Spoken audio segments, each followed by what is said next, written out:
Good morning, guys. It's Wednesday. It's a beautiful Wednesday morning, bright and sunny, and my friends, the birds, are in a good mood. They're singing a lot. I'm here in Joshua, the end of chapter 10, where it says from verse 42 Joshua conquered all these kings and their lands in a single campaign.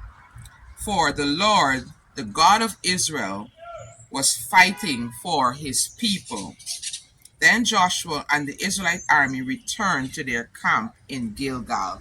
Now, preceding this is an account of how Joshua systematically, it kept saying, and the Lord gave Joshua, and the Lord told Joshua, and he did this, and he followed, and he was able to conquer the entire region in one campaign. And this is the kind of stuff that would have taken regular persons 3 and 4 and 5 attempts. But God was fighting for him. It says here, God was fighting for his people. I want to remind us today that we are still God's people. You are still God's people. And so remember that because you are God's people, God fights for his people. The Bible says that he fights for us. Over and over, we hear and we see stories of God's divine protection and where he fought. At one point in this war, they were running, the armies were running from them, and they said that God sent hail from heaven, and that killed even more than the soldiers were able to do.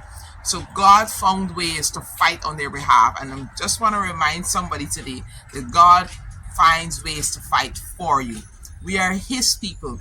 He fights on our behalf when it seems like it's more than us, because all these people figure they will come together and they'll be able to defeat the children of Israel. Because they had God fighting for them, nobody was able to defeat them. Nobody will be able to defeat you as long as you're in the will of God and you're following God's instruction. He fights on our behalf. I don't know who I'm talking to, but be reminded that that situation that seems too big, that problem that just seems more than you can handle, that's fine, because you have God, the God of the universe, the God of Israel, fighting for you. Even at this present moment, we have issues going on in Israel, and I would normally do as the Bible say, pray for Israel, because God fights their battles. They're his special people. God fights on their behalf. And we are the spiritual Israel, and God fights on our behalf as well. Be reminded, you're not alone in this battle. God is fighting for his people. He is going to ensure that you come out victorious. They were able to do beyond even their wildest expectations, and at the end of it, return home victorious.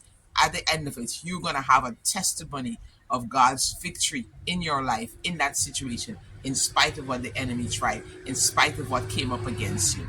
That's my word of encouragement today. Remember, he loves you. He loves you with an everlasting love, and I do too. Be blessed. Have a wonderful Wednesday.